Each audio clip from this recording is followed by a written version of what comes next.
Hello, entrepreneurs. This is Joe DeChara coming to you live from downtown Flushing once again with another amazing episode of How to Win at Business.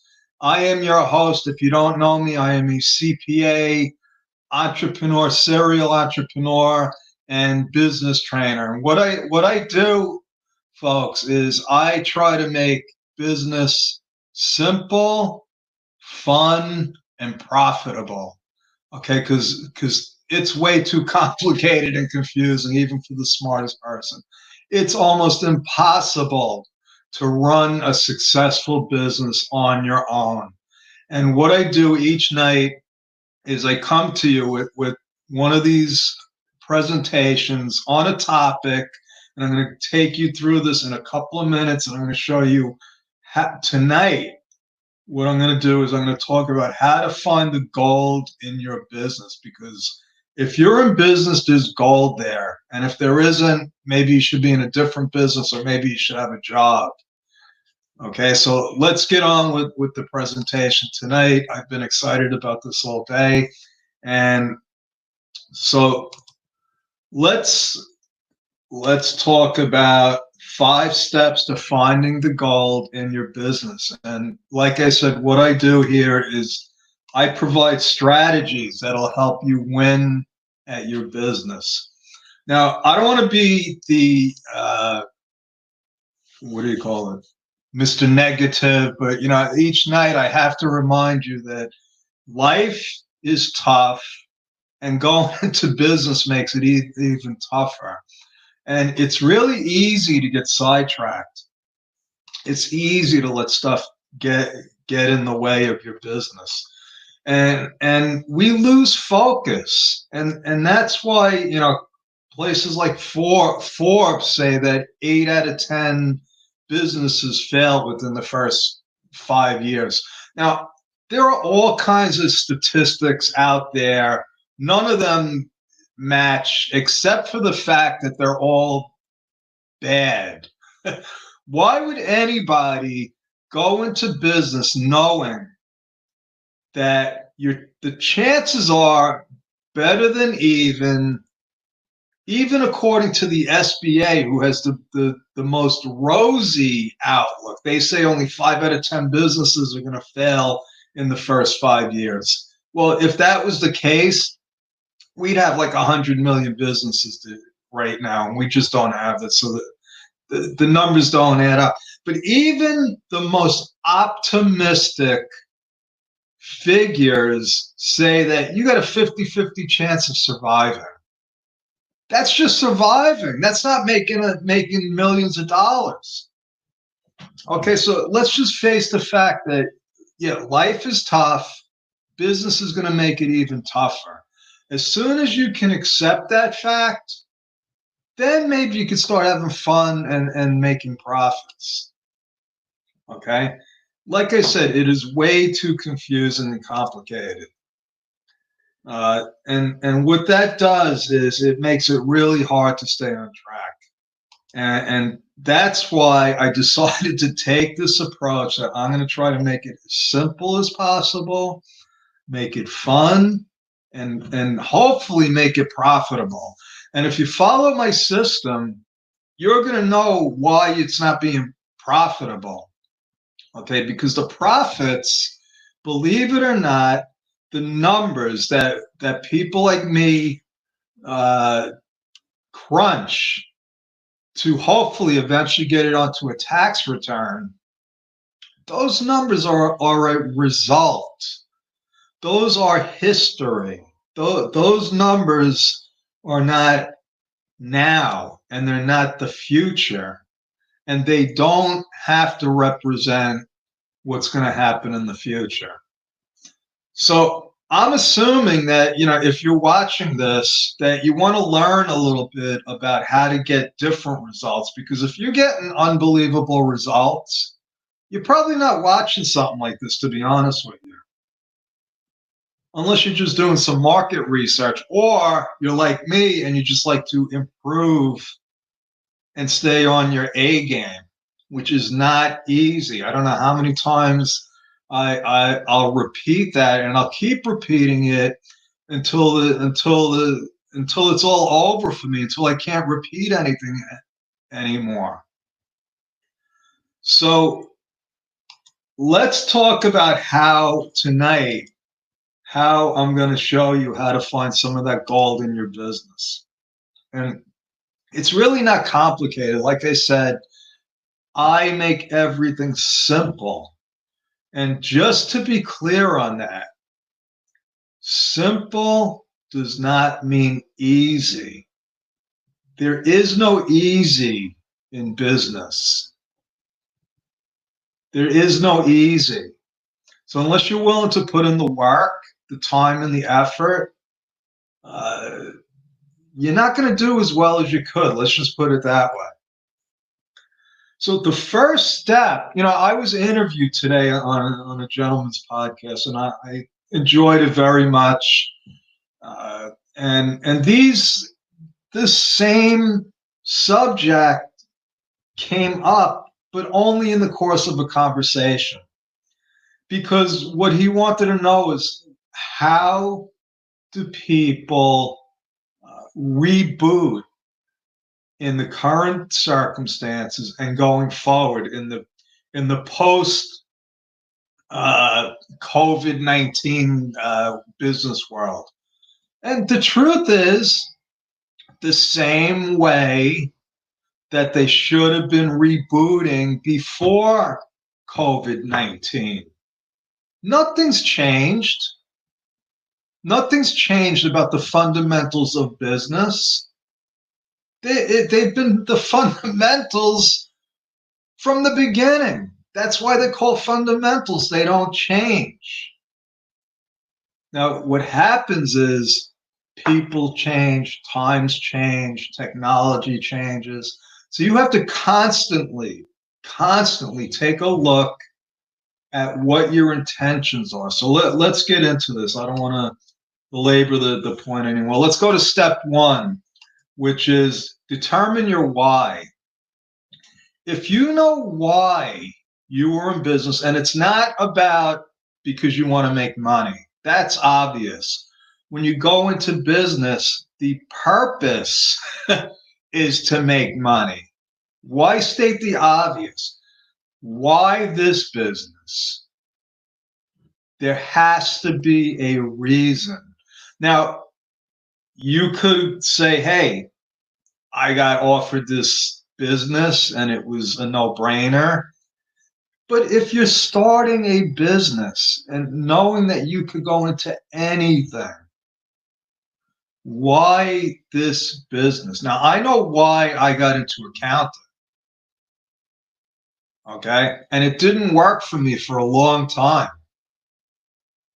The why was because I wanted to be in business and I wanted to learn about business. And that meant becoming an accountant. I didn't become an accountant because I loved being an accountant. I became an accountant because my why was to learn about business.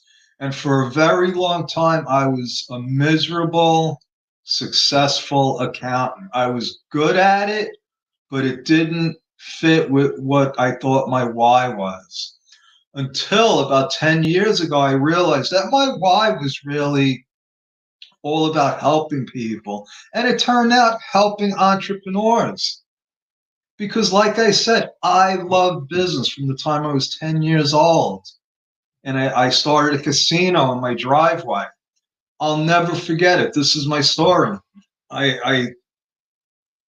We just got done with a big carnival, a successful carnival in my neighborhood that me and my friends put on. We raised money for charity. And the next week I was so,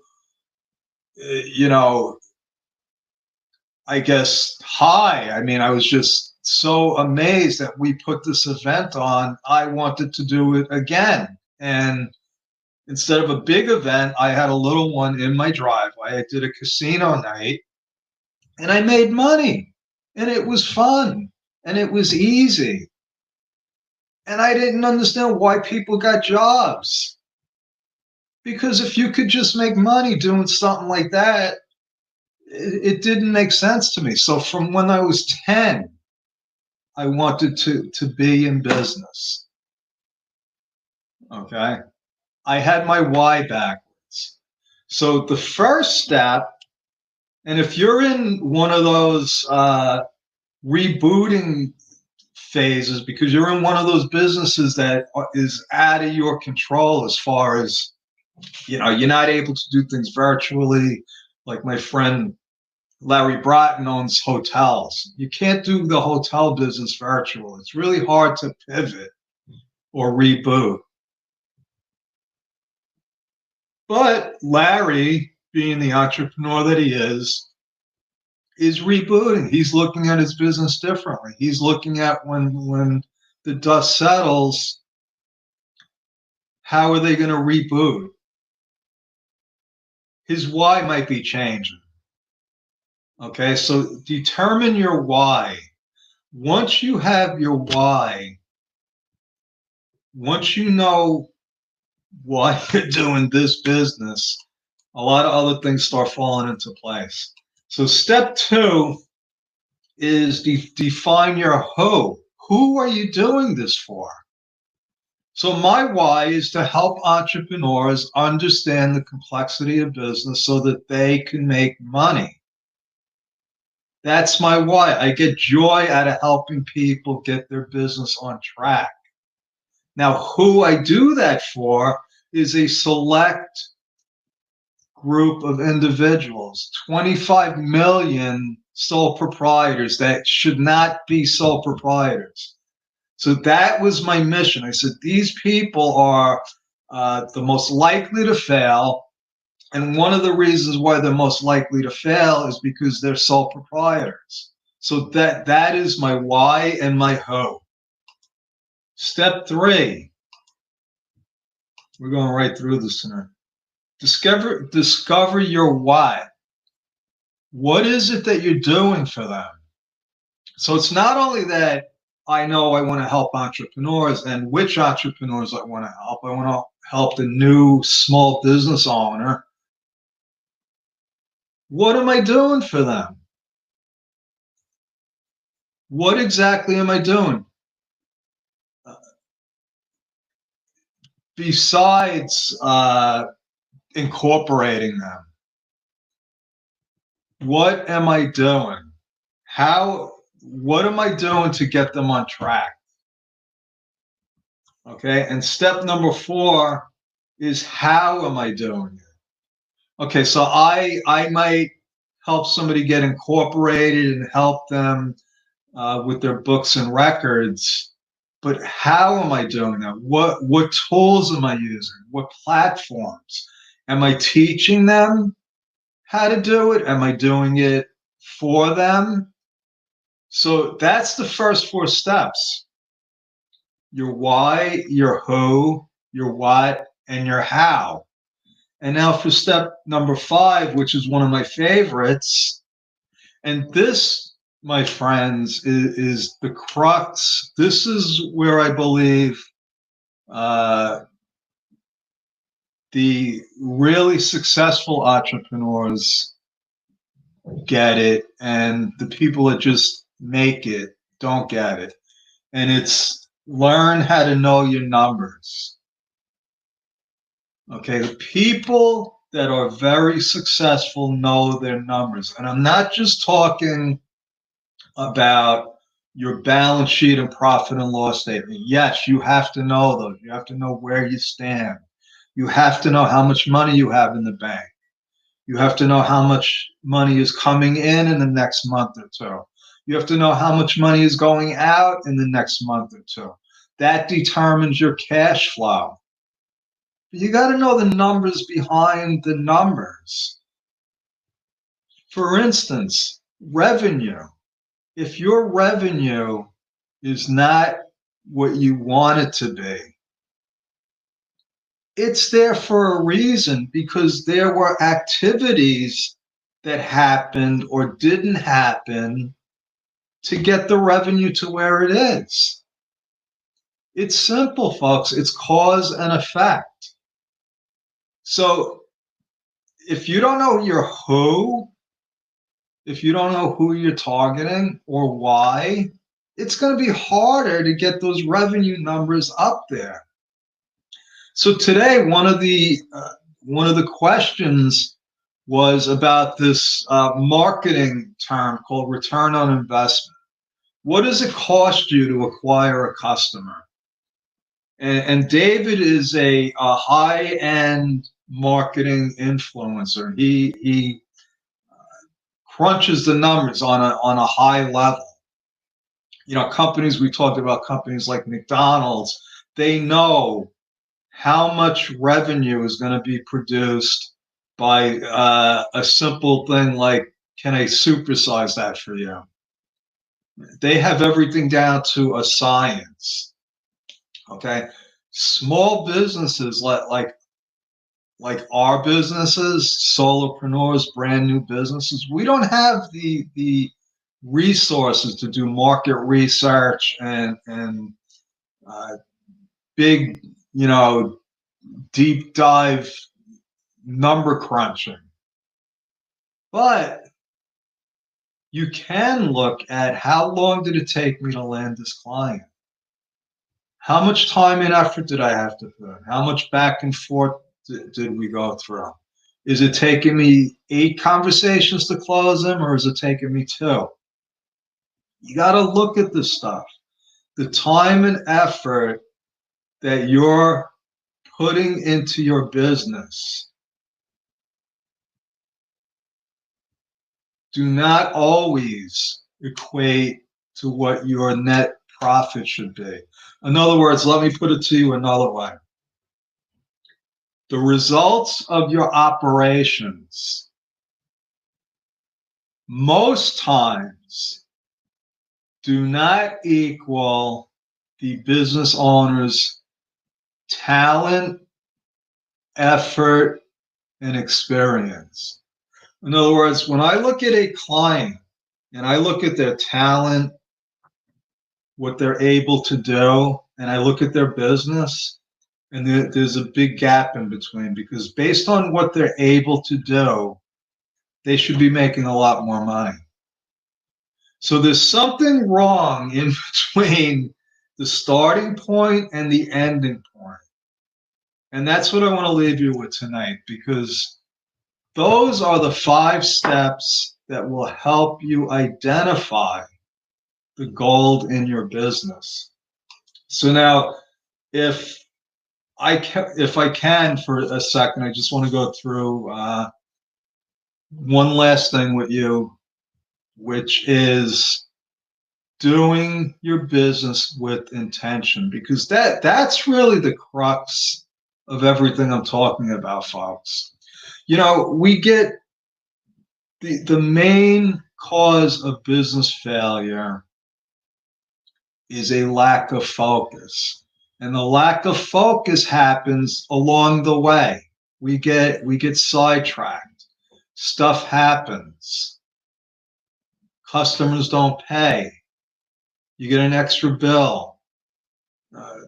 Life happens. You get out of focus.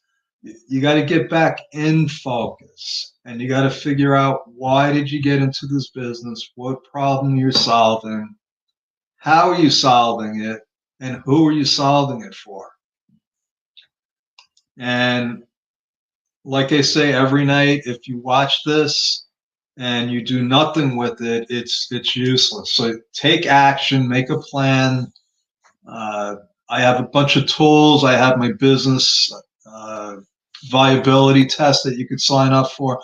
Better yet, if you want to connect with me and learn how you could get your business on track, just go to timewithjoe.com, and I will be glad to chat with you. And also, before I forget, tomorrow at 2 p.m., I have a mastermind group, free mastermind group. You can sign up for it by going to mastermindwithjoedechara.com, and it's free. And at 2 p.m. Eastern Standard Time, we will be spending 90 minutes on hot seats, helping people get some amazing results for their business, action plans, anything from figuring out what what name you should be calling your business to your next step on Monday to your next $1 million contract. All right, Joe DiChiara, that's my story. I'm sticking with it. Go to timewithjoe.com, book a free chat with me. Thank you. Over and out.